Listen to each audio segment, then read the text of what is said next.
Boa tarde a todos. Eu sou Cláudio Bante, a.k.a. Kwanzaa, just like the river, not the money. Estou aqui pela Universidade de Hip Hop e quero dar-vos as boas-vindas para a segunda edição da análise universitária de clássicos do rap Mango. Eu ia pedir a todos que se aproximassem ao máximo daqui da parte frontal. Nós hoje vamos estar a conversar em torno do álbum O Homem e o Artista, de Keita Manhanda. Eu vou começar por chamar aqui para frente primeiro os nossos analistas convidados.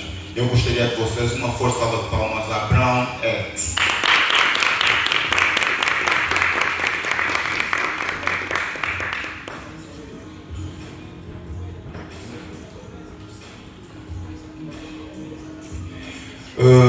Gostaria também que dessem uma forte salva de palmas a Simba José.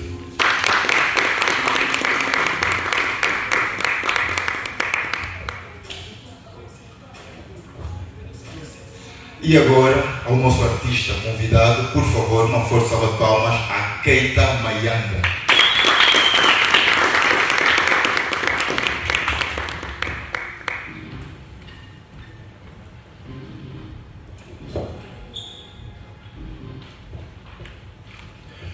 O projeto Análise Universitária de Clássicos, o projeto Análise Universitária de Clássicos do Rap Mango é um projeto que vem com o objetivo de podermos explorar outras nuances de alguns álbuns considerados clássicos para o rap angolano, onde vamos explorar aquilo que são as questões voltadas para a literatura, para a psicologia, sociologia e, claro, também musicologia. Este projeto da Universidade de Hip Hop vem alinhado àquilo que é um livro que está a ser elaborado, que é a Antologia do Rap Mango, em que algumas músicas que formam ou conformar uma antologia vão ser exploradas nessas vertentes. Nós temos a nos acompanhar e estará a nos acompanhar durante o evento todo o DJ Capa, que também merece uma força salva de palmas.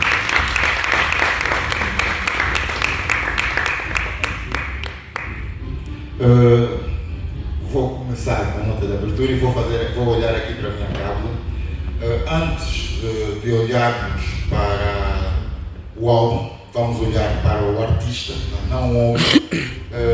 Keita Manhanda, e é com grande prazer que iniciamos essa conversa sobre a obra de um dos nomes mais emblemáticos do cenário musical angolano contemporâneo, ou do rap angolano.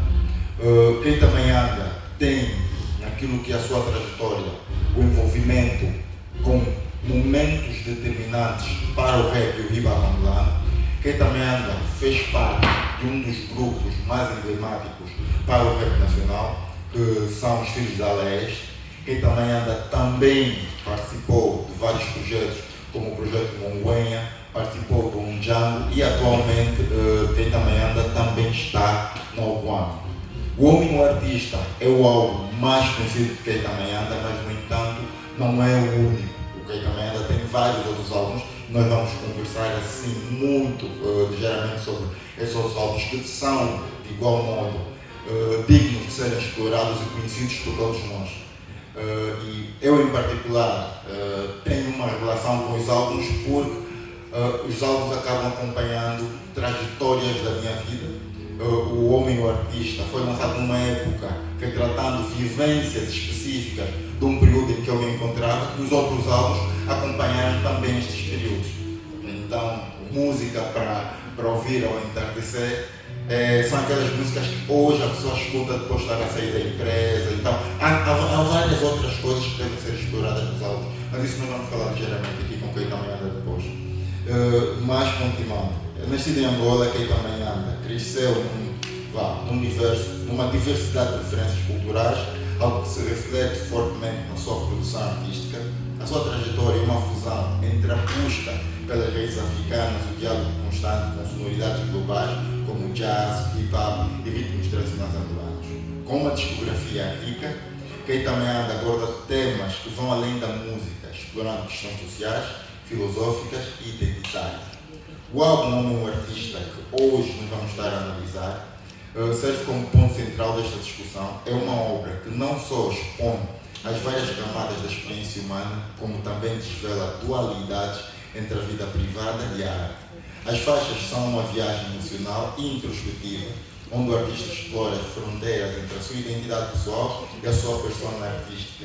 Literariamente, o álbum traz uma narrativa construída com metáforas e referências culturais que falam ao mesmo tempo do indivíduo e da sua coletividade. Por favor, eu quero que vocês mais uma força de palmas para o Keita Mayanda e o álbum O Homem Elétrico. Poderíamos falar muito mais na nota introdutória, mas nós estamos mesmo aqui com estas personalidades para nos ajudarem a perceber o que é que o álbum traz para além desta sonoridade que nós já consumimos há algum tempo. Meu primeiro boa tarde vai para o Keita Mayanda. Keita, boa tarde. Boa tarde, Cláudio. Boa tarde a todos os presentes. Para o Alex e o outro convidado também, desculpa, não me lembrei do nome, mas muito agradecido pelo convite, pela vossa presença, obviamente honrado, o Capa e a todos os outros presentes aqui hoje. Ok, antes de passarmos para O Homem o Artista, apesar de ser a sua maior referência pública em termos de álbuns, que outros álbuns é que tem e períodos é que foram lançados e que sonoridades é que traz? O Homem o Artista é o meu primeiro álbum solo, mas não é o meu primeiro álbum. Antes do Homem o Artista, eu lancei com amigos a compilação Identidade Elaborada. Nós temos um grupo em Portugal chamado Unjango. Essa foi a primeira obra, vou dizer assim, oficial de que eu participei. A seguir a isso foi em 2002. Em 2004 lançamos o Congoiação, o primeiro disco do Conjunto Congonha. Depois, em 2006, O Homem o Artista. A seguir a isso, lançamos em 2010 o segundo disco do Conjunto Congonha, Nossos do Conjunto.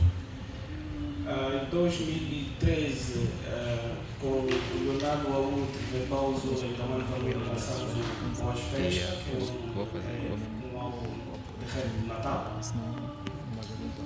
Em 2014, lancei o meu primeiro EP, Músicas para Viagens de Carro Física no Alpende, que é uma coletânea de músicas melancólicas, uma reflexão sobre a vida e o indivíduo. Depois, em 2017,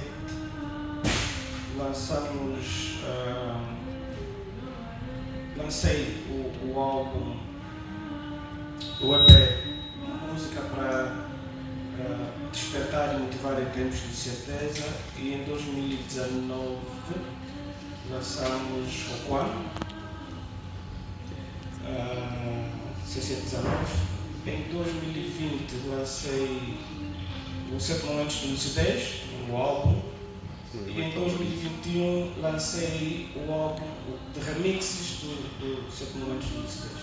Nesse momento eu estou a trabalhar no meu próximo álbum, que vai se chamar Hutu, que é uma palavra em Kimbundo. Na altura certa, depois, quando for a altura de promover o disco, fazer entrevistas, eu vou discorrer um bocado mais sobre isso, mas essa é, assim, em termos muito grossos, a minha discografia. Conseguimos perceber aqui uma trajetória ativa, regular. Acredito que ao ter o homem, o artista, sempre a ser alvo de aplausos e muitas vezes ofuscando aquilo que são os outros, mas ainda assim, conforme eu disse, todos os outros, mesmo os álbuns em que participou, todos eles trazem temáticas que para mim eram as minhas reflexões na altura em que eles saíram.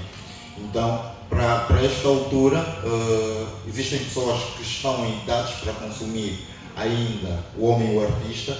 Existem, claro, outras pessoas que estão em idade para consumir os 7 minutos de lucidez. Exatamente.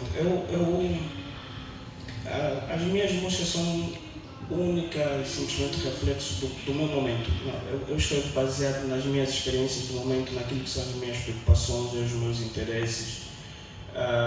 E é óbvio que a experiência humana não é uma coisa única.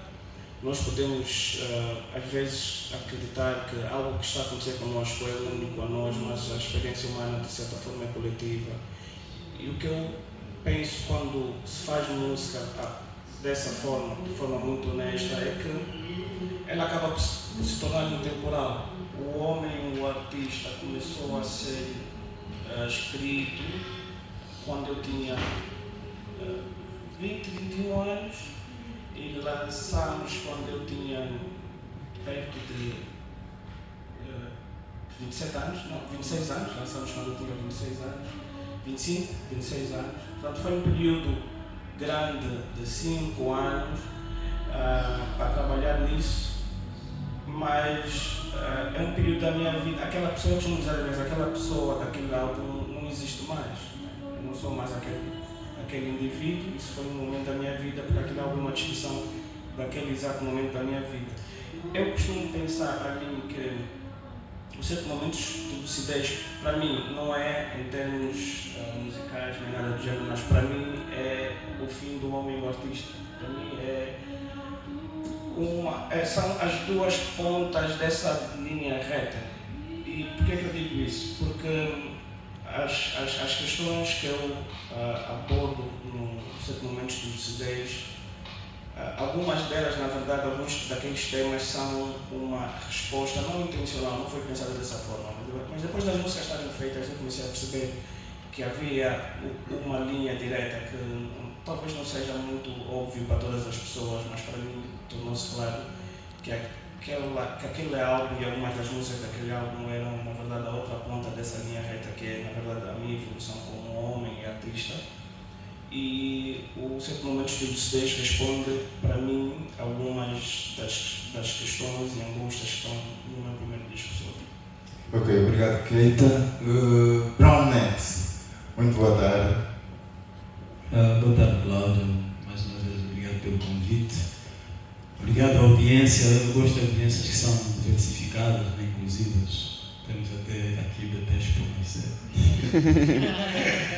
Pois, e é uma honra estar aqui e poder fazer escavações intelectuais, como eu gosto de dizer. Ok.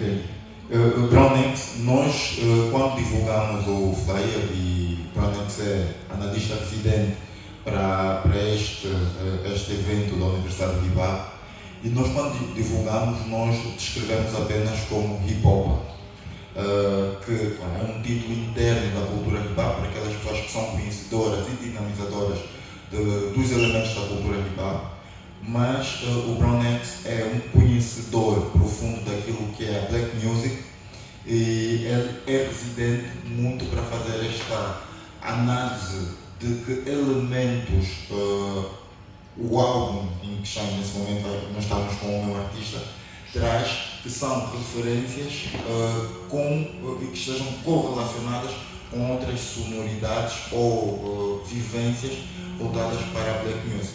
E claro, o Brownx também explora outras análises, mas tudo em torno da música que tem a influência de raiz afro, podemos assim dizer.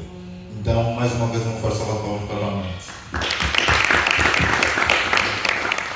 Simba José, também o meu boa tarde. Tem um microfone aí consigo?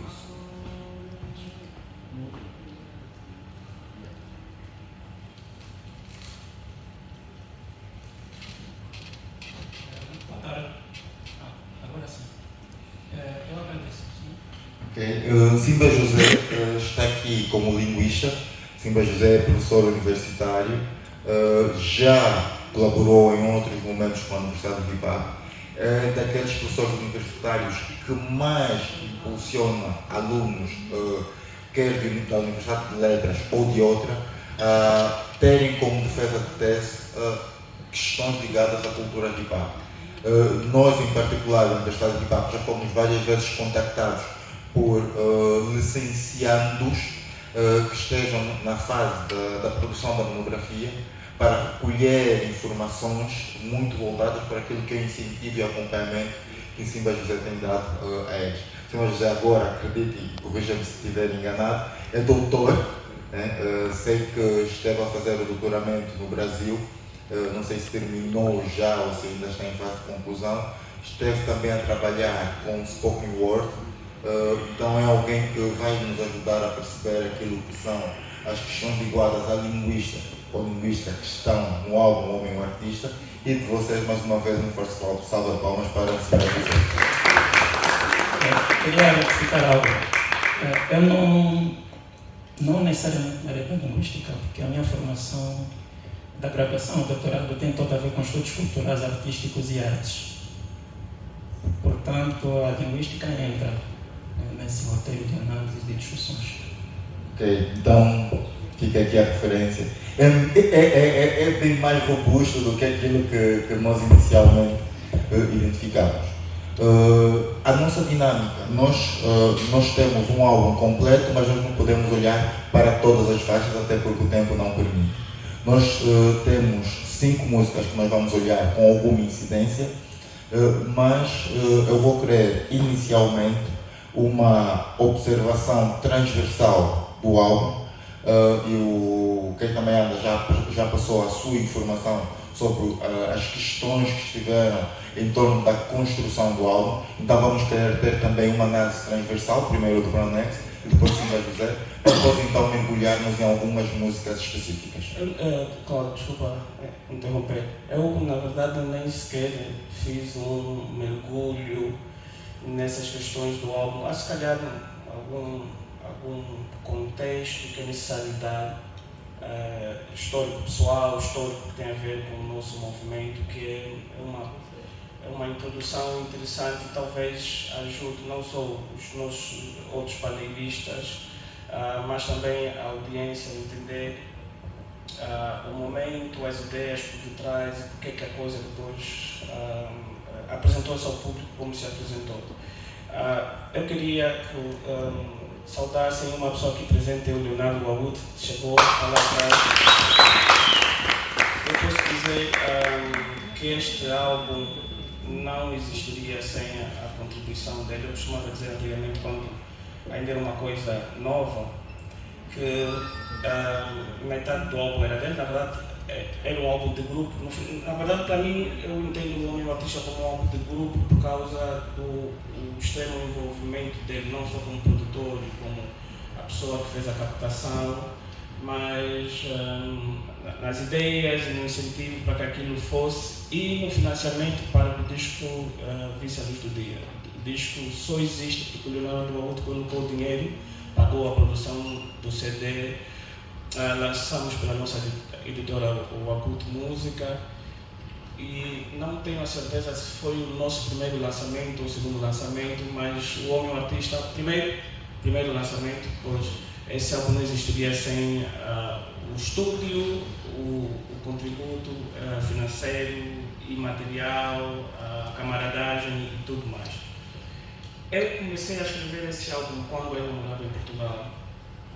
E na verdade o álbum inicialmente era um bocado mais cinzento do que depois saiu ao público. A meio do caminho algumas músicas foram sendo retiradas do projeto, ou pelo menos o mood foi alterando um bocado. Mas eu comecei não a escrever esse álbum, mas a pensar nesse álbum ainda nos anos 90.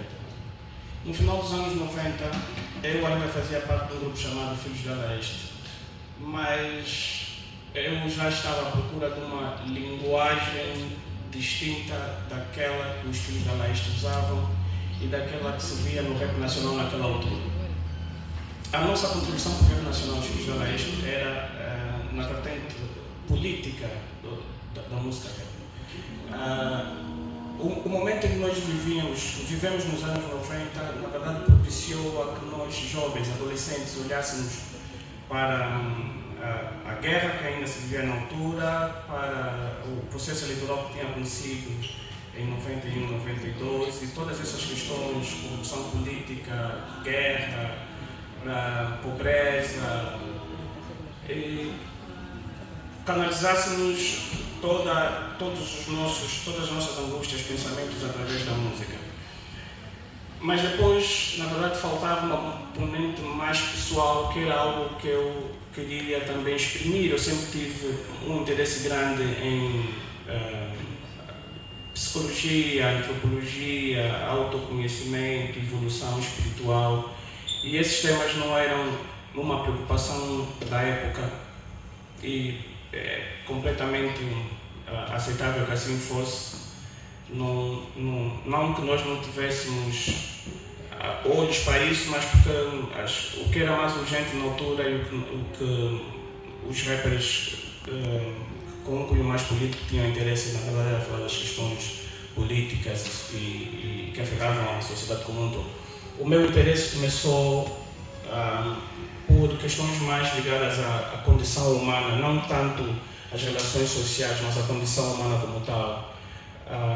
A crescer no final dos anos 90 e eu comecei a pensar em que eu queria fazer algo diferente do que eu fazia, do que eu tinha feito até essa altura. E o Homem Artista começou a ser engendrado por essa altura, em 97, 98, eu comecei a pensar que eu queria fazer como rapper algo diferente do que eu tinha feito até então.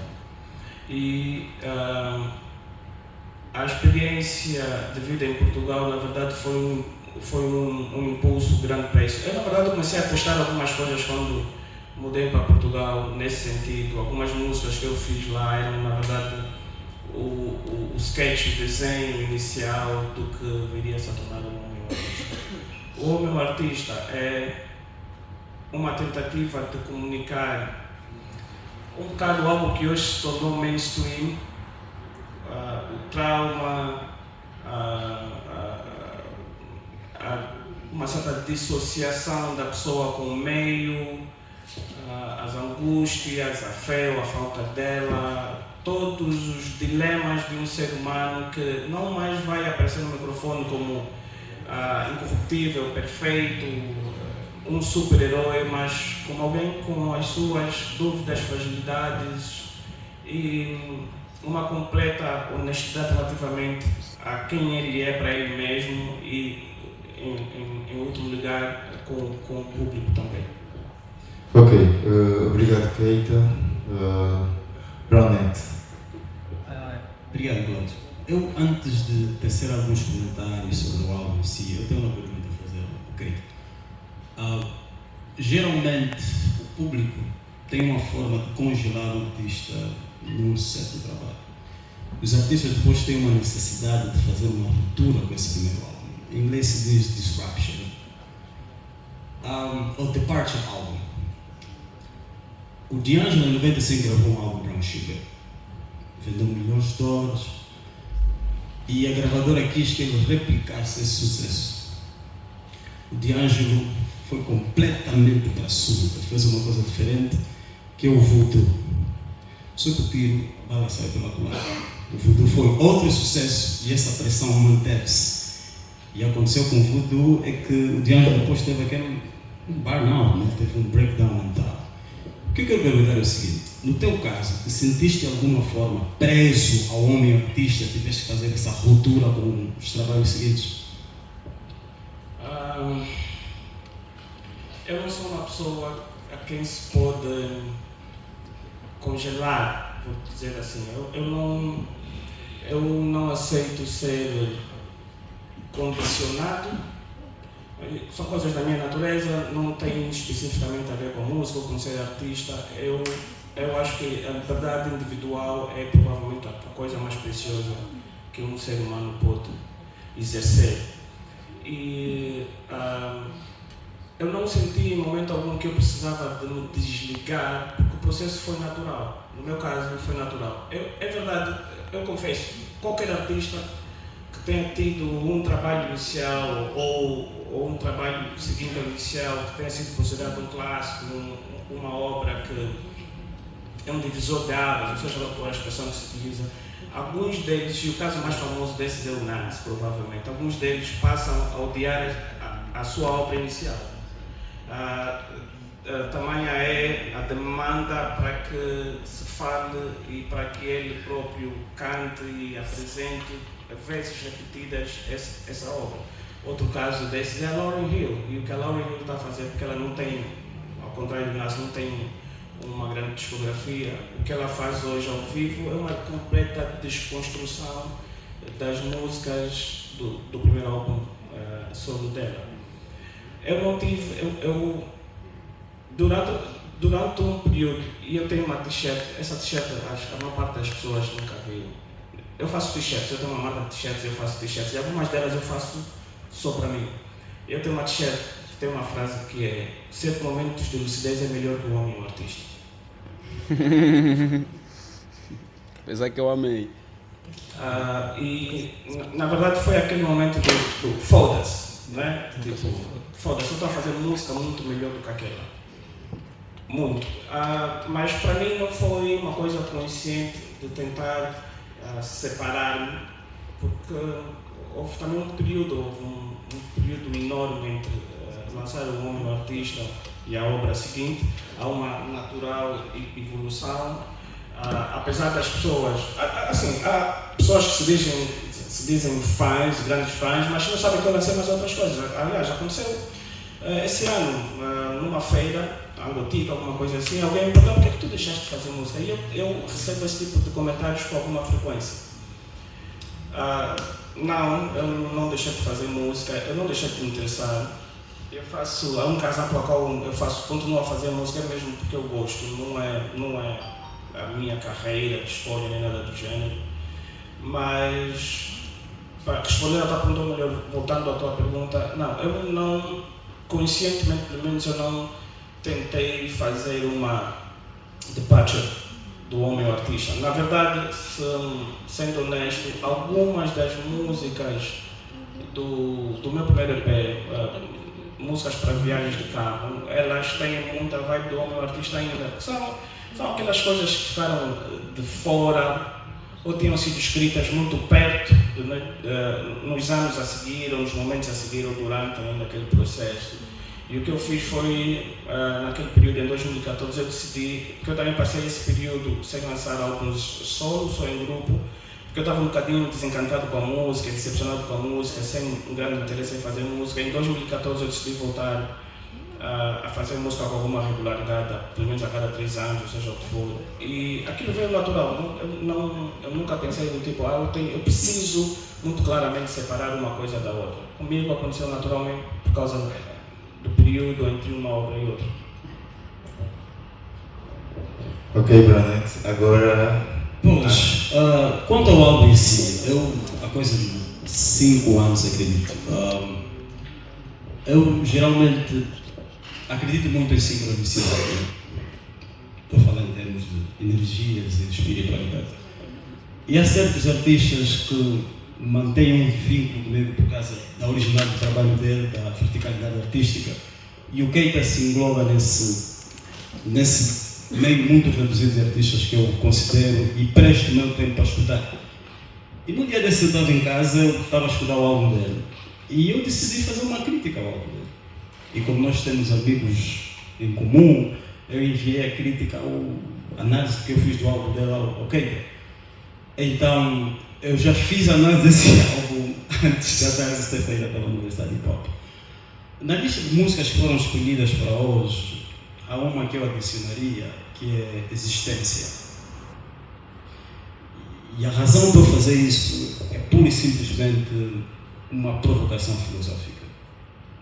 Porque a existência do ser humano tem todos esses mecanismos de uma perpétua procura de qual é o motivo que nós estamos nesse mundo. Né? É a primeira pergunta que nós temos do ponto de vista filosófico. Quem é que você é? Por que você está aqui? O que é isso que se chama vida? No blues, nós geralmente dissemos que os seres humanos são perpétua forma de existir. Você nunca existe feito. Né? Você está todos os dias a se formar. E quando o Keita diz, por exemplo, que ele gravou o álbum, mas a vida dele não para com o álbum, que aquele Keita que nós temos como artista não é mais o Keita que hoje. Uma questão existencial. Porque você está todos os dias a aprimorar certas coisas e você todos os dias morre e renasce. E é uma coisa muito interessante que o Fragile Urbano diz que nós estamos todos os dias somos Saddam e Bush e procuramos ser o melhor nas cinzas do amanhã, uma coisa assim. Então, para mim, a questão existencial é todos os dias presente na vida de um homem. Você nunca sabe o dia da manhã e a tua própria existência é sempre uma coisa rara. Mos deve ter naquela música Yumi Says, onde ele diz Tomorrow may never come for you and me, this life is not promised. E quanto ao próprio título do álbum O Homem Artista, há essa frase muito famosa que nós dissemos que a arte, a vida imita a arte. E Mos Def tem uma frase muito interessante, ele diz Art does not imitate life. Life is art. A vida não imita a arte. A vida é a arte. Então, o homem é artista. Será que essas duas entidades estão dissociadas? Será que o Kenka pode cantar se ele não vive aquilo que canta? E vice-versa. Então, essas questões todas foram surgindo e eu analisar o álbum dele. Eu estou a discutir. Essa é a vantagem que os artistas têm. Você quando estás a ler um livro, tu estás a discutir com o artista, né? ou com o autor. É a ideia dele que está aí, você procura coadunar, colocando questões e chegando a conclusões, porque ele também está a partilhar um pedaço dele conosco. Então, o próprio Ricardo, quando diz que estava a ter reflexões, escutando o teu álbum, poxa, esse tipo de trabalho a mim é que me faz ter a necessidade de sentar, escutar e ir devagar intelectualmente, ter ruminações intelectuais, como eu gosto de colocar. Ok, obrigado, Ronete. Antes de passarmos para um Simba José, há uma música. Posso comentar? Tá bem. Claro, Está à vontade. Gelo Verde, né? Pode ser uma coisa dinâmica, não é? Sim, obrigado. É interessante que tu escolhas essa música, Ronete. Essa música surgiu, essa música tem uma história. O Leonardo um dia liga-me tarde da noite, eu já estava na cama. E me fala, olha, eu fiz um beat lixado e esse beat é teu cara, tu tens que ouvir isso. E ele toca o beat no telemóvel. E era o beat da Existência, a música que depois se tornou Existência. Eu não lembro, eu sou letrista, eu sou mais do que rapper, eu sou letrista. E o que é que isso significa para mim? Significa que eu componho mesmo quando não há nenhum objetivo claro em termos musicais. Eu escrevo, eu tenho... as notas do meu telemóvel estão cheias de letras, eu escrevo até quando estou a fazer exercício. Às vezes, antigamente, agora hoje em dia não corro mais, faço outras coisas, mas quando eu corria, eu escrevi muitas músicas a correr.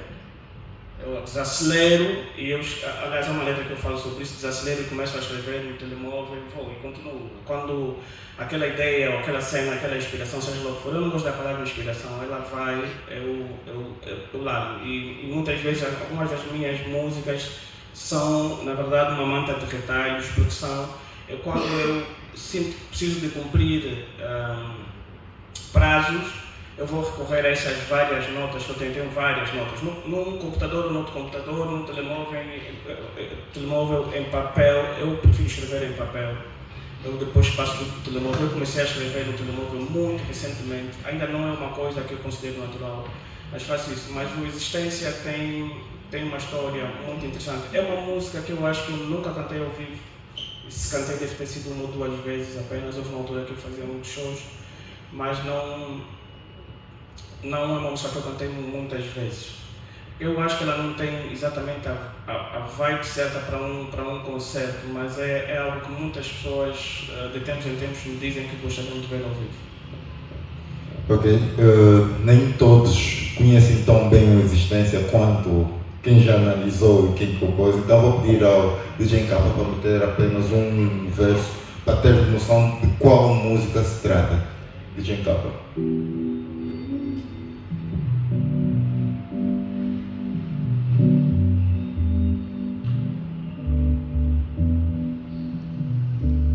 Existência. Observo as coisas simples da vida e nelas encontro a tranquilidade, é muito perdida. E a explicação para os meus temores, a explicação para as minhas frustrações e os meus desamores. A felicidade é uma casa construída nos tijolos das mãos. más experiências. Maturidade é o resultado do que aprendemos com várias vivências, como uma flor que perde o perfume e a beleza das expectativas envelhecem embocada de tristeza. O relógio marca a mudança dos tempos e os erros se aprendem mesmo com bons exemplos. Quem hoje tem se esquece de ontem, passou fome. A tua volta todos se afastam quando o dinheiro some. Aprendes o sentido da palavra amiga e a vida é uma prostituta que vai com todos, menos contigo. O sol que brilha no alto das vidas, mas também mata. A vida não é uma ciência exata, só tu podes saber encontrar o equilíbrio dentro do teu ser. O céu não é o limite, o limite somos nós mesmos. É quando deixamos de sonhar que morremos. Para mim um passo de cada vez, eu acho que para enfrentar a vida e travar o meu combate. Para mim um passo de cada vez, eu acho que para enfrentar a vida e travar o meu combate. A maturidade que sangra das palavras que digo cai em fundo em ti. Ok, esta é a Existência e nós vamos passar para a música Professor que Nasce. Isto porque foi uma música escolhida pelo professor Siba José. Ele vai fazer a análise desta música e depois, claro, vamos ter os comentários, quer do Keita Manhada como do Brownex, com relação a esta música. DJ Capa.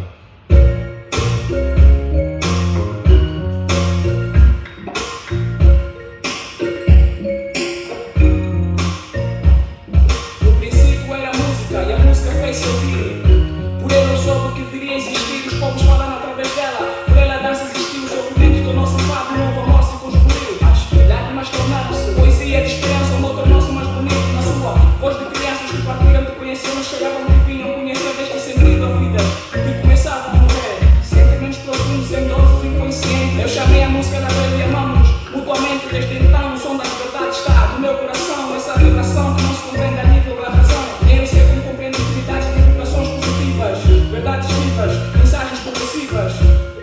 Música pro sol que nasce.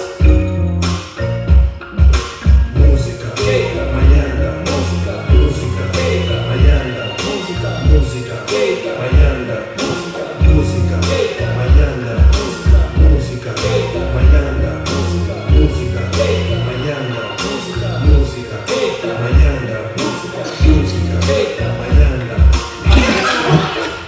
Ok.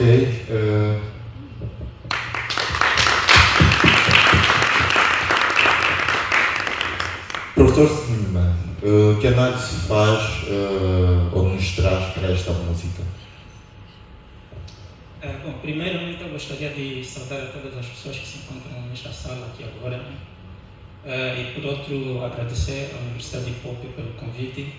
Acredito que há mais de 10 anos eu tinha sido convidado para uma fala, foi na Petrangola, uma coisa assim. Sim.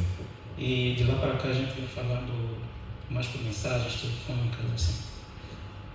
Agora, quando eu recebi o convite para comentar sobre o álbum, fiquei pensando qual álbum, mas depois caí na real, né, como se diz. Quando eu vi o título, né, O Homem e o Artista, e daí lembrei que acho que há mais de 10 anos teria ouvido o álbum todo. E de lá para cá eu não ouvi nenhuma música, ou seja, não tinha ouvido mais nenhuma música. E tendo em conta a incidência da roda de conversa, né, aí eu pensei, bom, tendo em conta as músicas sugeridas, e achei muito interessante essa música, que tem um título, acho que o título da música, qual é mesmo? Música pro sol que nasce. Exatamente, música para o sol que nasce. E claro, quando o Claudio inclusive fala sobre uma análise, eu sinto o peso disso, porque normalmente quando a gente se dedica ao estudo de algo, né, sobretudo do ponto de vista cultural, artístico, né, ou até literário, há toda a necessidade de se mobilizar num certo aparato de conhecimento para se posicionar, no caso o crítico se posicionar. E numa conversa como esta, eu não diria que vim aqui para fazer uma análise exaustiva, pelo contrário, uma análise muito sumária. Uma análise muito sumária na forma de comentário. E nisto eu começaria a dizer o seguinte: quando ouvi a música, claro que muita coisa chamou minha atenção, justamente porque pensando o texto como lugar da heterogeneidade das vozes, né? Então o texto, nesse sentido, é entendido como algo plástico, elástico também, dado o fato de que possibilita, ou seja, oferece elementos vários, de várias natureza, de várias origem, e que de certa maneira suscitam leituras diferentes. E porque as leituras são diferentes, são contextuais, eu faço uma proposta de leitura. Por isso é que eu disse que o meu comentário é muito sumário agora. Prestei muita atenção ao começo da música, claro, toda a música, né? E aí eu parto do seguinte princípio, né? A gente está a lidar com uma composição poética e musical. Primeiro ponto. Segundo ponto, por se tratar de uma composição poético-musical, ela vai ser permeado, vai ser marcado por elementos diversos. E esses elementos estão expressos na língua. E ao privilegiar a língua, o texto vai enfatizar muito a questão da oralidade. Justamente se a gente deixar atenção logo no começo, quando o artista diz que no princípio era a palavra, né? E depois da palavra fez a música. Então há toda uma relação construída entre o artista e a palavra. Este é um elemento também muito interessante. O segundo elemento é que o texto, no caso a letra, né, vai trazer elementos outros muito interessantes, que são discutidos muito na perspectiva daquilo que a gente vem chamando de cosmopolítica da linguagem. Justamente porque há vozes que o texto articula, não é? Porque olhando para a trajetória discursiva do texto, percebe-se, por um lado, a voz do autor, que diz, que enuncia, mas por outro, ela intercala outras vozes com quem o artista vai dialogar. E isto é muito mais evidente quando diz que a música fala para ele, ou seja, há uma conversa entre o artista e a música. E isso é muito forte, a conversa entre o artista e a música. E do ponto de vista da análise do discurso, uma das discussões muito atuais é o que conta como língua ou o que conta como linguagem. Porque se a gente for a fazer um levantamento bibliográfico a respeito dos estudos desenvolvidos em torno da voz, a voz ficou muito presa aos estudos da linguística tradicional. Justamente porque a língua, até então ou até agora, é vista na sua perspectiva antropocêntrica, ou seja, é essa voz de um sujeito social e historicamente constituído que fala, é essa voz desse ser humano, é o você, nós. Só que há outras dimensões para se discutir a voz, e esta música inclusive vai trazer esse elemento. Porque a partir do momento em que o autor se mobiliza para dialogar com a música, e a música conversa com o autor, a gente, inclusive, a partir desse momento, pode começar a pensar o texto que vai trabalhar uma dimensão que as culturas africanas mobilizam, que é aquilo que a gente vem chamando por participação vital, de acordo com alguns antropólogos, ou até como covitalidade. E o que seria isso, participação vital ou a covitalidade? É o princípio segundo o qual, nas diversas culturas do continente africano, e particularmente da grande região considerada Bantu, quando se pensa a dimensão da existência do ser, pensa-se o ser na base da relação e não na base da dualidade. Ou seja, primeiro, vamos ter Deus, eu vou dizer Deus porque eu estou a falar em português, porque cada língua é uma concepção própria sobre o que pode ser chamado de Deus.